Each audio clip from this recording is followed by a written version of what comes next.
TV और mobile की बढ़ते हुए प्रचलन ने हमारी सभ्यता और संस्कृति को भीषण क्षति पहुंचाई है। हम अपनी सभ्यता और संस्कृति को गौण मानकर विदेशी सभ्यता और संस्कृति को अपने से श्रेष्ठ मानने लगे, जबकि आर्य संस्कृति सर्वश्रेष्ठ संस्कृति है, क्योंकि आर्य का मतलब ही सर्वश्रेष्ठ है। हम अपनी सर्वश्रेष्ठ संस्कृति को बिल्कुल भूल चुके हैं।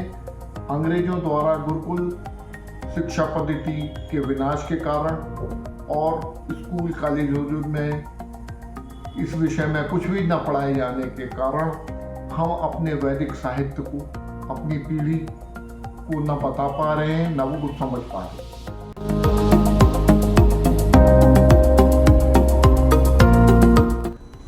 आज की युवा पीढ़ी को अपने वैदिक साहित्य से परिचित कराने के संबंध में ही रामदास आर्य सेवा फाउंडेशन ट्रस्ट का आज का यह वीडियो है।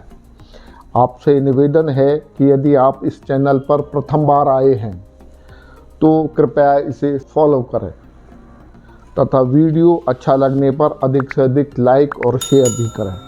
अब मैं वैदिक वाङ्मय से आपका परिचय कराता हूँ। सबसे पहले वेद आते हैं।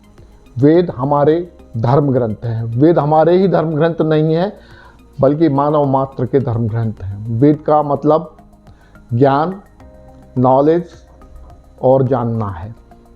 वेद का ज्ञान परमपिता परमेश्वर ने आदि सृष्टि में 4 ऋषियों को दिया, जिनके नाम हैं अग्नि, वायु, आदित्य और अंगिरा। यह संसार की सभी जानकारी वेदों में है। इनके वेद 4 हैं। सबसे पहले ऋग्वेद, जो कि सबसे बड़ा है और इसको यूनेस्को ने सबसे संसार के पुस्तकालय की सबसे प्राचीन पुस्तक भी माना है। इसमें 10,522 मंत्र हैं। इसमें तिनके से लेकर के ब्रह्म पर्यंत का पूरा ज्ञान दिया गया है। दूसरे नंबर पर यजुर्वेद आता है। यह कर्म कांड से संबंधित है। इसमें अनेक प्रकार के यज्ञों का, या मैं शुद्ध भाषा में कहूँ तो यज्ञों का वर्णन है। इसमें 1975 ऋचाएँ या वेद मंत्र हैं। सामवेद, यह उपासना का मंत्र है।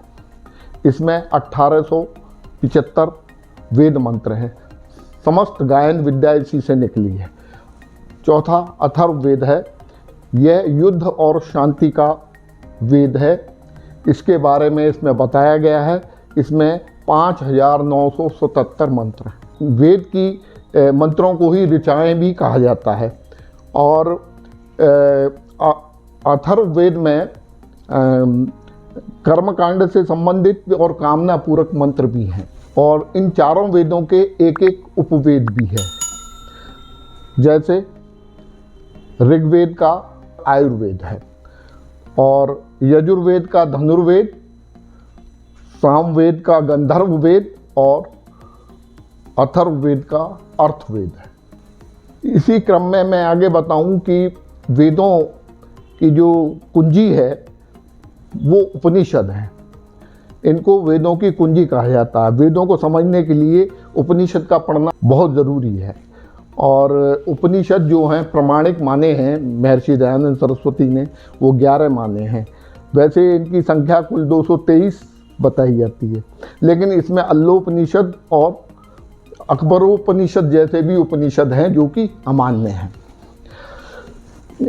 तो 11 जो उपनिषद हैं उनके नाम हैं ईश, केन, कठ, प्रश्न, मुंडक, मांडूक, तैत्तिरीय, ऐत्रेय, छांदोग्य, बृहदारण्यक और श्वेताक्षर।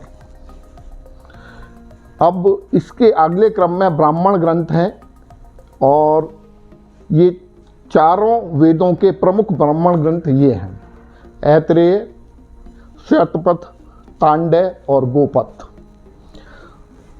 इसके बाद दर्शन ग्रंथों का नंबर आता है, जो कि वैदिक वाङ्मय में बहुत प्रचलित हैं और बहुत प्रमुख स्थान रखते हैं।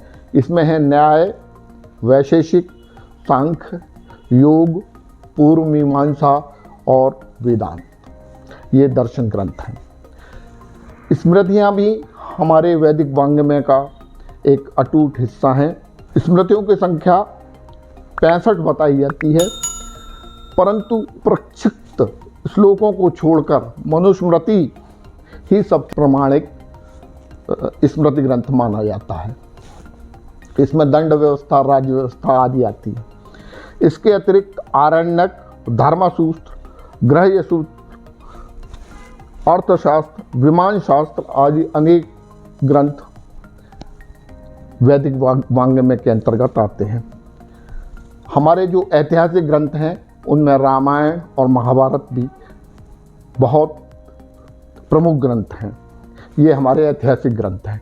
रामायण में भगवान मर्यादा पुरुषोत्तम श्री राम का जीवन चरित्र है और इसे महर्षि वाल्मीकि ने सर्वप्रथम लिखा था, जबकि महाभारत में कौरव पांडवों के युद्ध का वर्णन है और गीता का उपदेश भी भगवान श्री कृष्ण ने इसी के द्वारा दिया था। हमारा बहुत सा साहित्य जला दिया गया, अनेक ग्रंथ अब उपलब्ध नहीं है। मैं रामदास आर्य सेवा फाउंडेशन ट्रस्ट का जो ये वैदिक साहित्य परिचय का वीडियो है, इसका इस श्रृंखला का पहला वीडियो इसको यहीं विराम देता हूँ। मैं आपसे पुनः निवेदन करता हूँ कि आप हमारे चैनल को शेयर करें, लाइक करें, और ताकि आपको भविष्य में आने वाले और भी ज्ञानवर्धक वीडियो मिल सकें। धन्यवाद।